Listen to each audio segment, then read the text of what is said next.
Hello అండి. Welcome to my channel A to Z Telugu tips. ఈరోజు వీడియోలో కొబ్బరి బూరెలు ఎలా తయారు చేయాలో తెలుసుకుందాం. దానికి కావాల్సిన ఐటమ్స్ ఏంటో కూడా చెప్తాను. ఎవరైతే నా ఛానల్ మొదటిసారి చూస్తున్నారో ప్లీజ్ నా ఛానల్ని సబ్స్క్రైబ్ చేసుకోండి. నేను 4 కేజీలు బియ్యాన్ని తీసుకున్నానండి కొబ్బరి బూరెలకి. బియ్యాన్ని 2 రోజులు నానబెట్టి రోజు 2-3 సార్లు కడగాలండి. లేకపోతే బియ్యం అనేది వాసన వచ్చేస్తుంది. తడి బియ్యాన్ని మరపట్టించాలండి. మరపట్టించిన తర్వాత పిండిని ఇలా జల్లించుకోవాలి. గడ్డలు ఏమైనా ఉంటే తీసేయాలి. ఇలా మొత్తం పిండిని ఇలా జల్లించుకోవాలండి. ఈ పిండి ఆడించుకొని వచ్చేసరికి పాకం అనేది రెడీగా ఉండాలండి.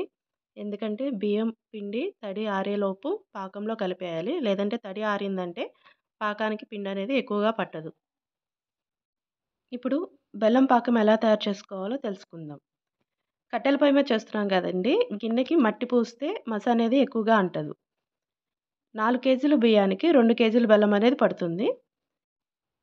బెల్లం ఇలా ఉడుకుతూ ఉన్నప్పుడు మధ్య మధ్యలో కదుపుతూ ఉండాలండి బెల్లాన్ని. ఇలా కదుపుతూ ఉంటే తొందరగా ఉడుకుతుంది. ఇలా ఉడుకుతూ ఉండగా బెల్లం కరిగిన తర్వాత ఒక 150 గ్రాముల నువ్వులనేవి కలపాలి పాకంలో.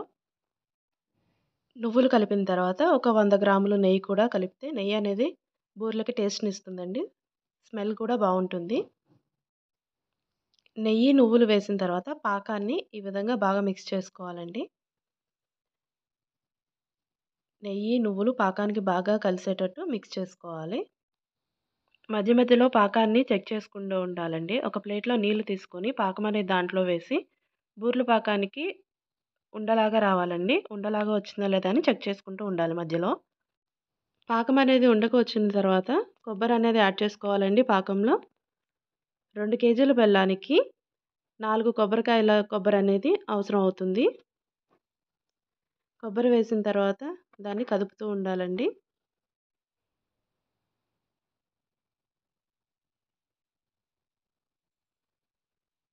ఈ విధంగా బాగా కలుపుకోవాలండి. కలిపిన తర్వాత కొబ్బరి వేసిన తర్వాత కూడా పాకం అనేది ఉండ సైజుకి రావాలండి. ఇలా రావటానికి కనీసం ముప్పావు గంట దాకా పడుతుందండి. మొత్తం పాకం అంతా ఉండ సైజుకి రావటానికి. పాకం రెడీ అయిన తర్వాత గిన్నెని కిందకి దించి పిండి అనేది వేసి కలుపుతూ ఉండాలండి బాగా. పిండి అనేది గడ్డలు కట్టకుండా బాగా పాకంలో మిక్స్ అయ్యేటట్టు కలుపుతూనే ఉండాలండి. నాన్ స్టాప్‌గా కలుపుతూనే ఉండాలి. ఈ విధంగా పిండి పాకానికి బాగా పడుతుందండి ఇలా కదుపుతూ ఉంటే. ఇలా పిండి మొత్తం పాకంలో వేసి ఈ విధంగా మిక్స్ చేసుకుంటూ ఉండాలండి. కర్రతో కదుపుతూ ఉంటే బాగా మిక్స్ అవుతుందండి. పిండి మొత్తం కలిపిన తర్వాత ఈ విధంగా చలివిడిలాగా తయారవుతుందండి. మనకి చలివిడి అనేది ఈ విధంగా ఉంటే బూరి చేయటానికి కూడా చాలా ఈజీగా వస్తుంది. టేస్టీగా కూడా ఉంటుంది. అలా చలివిడి తయారు చేసుకొని పక్కన పెట్టుకొని ఈలోగా పొయ్య వెలిగించుకొని మూకుడు పెట్టి నూనె పోయాలండి. ఆయిల్ కాగేలోపు ఒక ప్లాస్టిక్ కవర్ తీసుకొని దానికి ఆయిల్ అప్లై చేసి దాని మీద బూరెలనేవి ఒత్తుతూ ఉండాలి. అది ఎలాగో ఇప్పుడు తెలుసుకుందాం. ఇలా చేతికి ఆయిల్ అప్లై చేసుకొని ఒక చిన్న బాల్ లాగా తీసుకొని రౌండ్ షేప్‌లో చేసి బూర అనేది ఆ పేపర్ మీద ఒత్తుతూ ఉండాలి.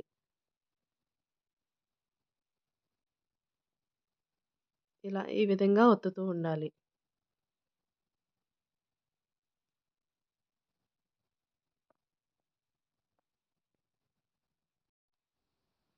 ఇలా అన్నీ తయారు చేసుకొని నూనె కాగిన తర్వాత నూనెలో ఒక్కొక్కటి వేసి వేయిస్తూ ఉండాలి. ఈ విధంగా ఒక్కొక్క బూరి వేసి వేయిస్తూ ఉండాలి. ఇలా ఒక పక్క వేగిన తర్వాత మరో పక్క టర్న్ చేయాలి బూరిని. ఈ విధంగా గోల్డెన్ బ్రౌన్ వచ్చేసరికి బూరెలనేవి తీసేయాలి. ఇలా ఒకదాని తర్వాత ఒకటి వేస్తూ వేయించుకోవాలండి. లేకపోతే ఒకటిదానికి ఒకటి అతుక్కుపోయి సరిగ్గా వేగవండి.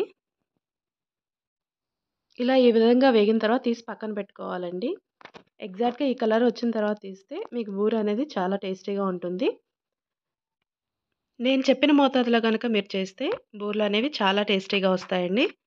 చాలా రుచిగా ఉంటాయి. ఈ వీడియో గనుక మీకు నచ్చినట్లయితే ప్లీజ్ లైక్ చేయండి, షేర్ చేయండి. నా ఛానెల్‌ని సబ్స్క్రైబ్ చేసుకోండి.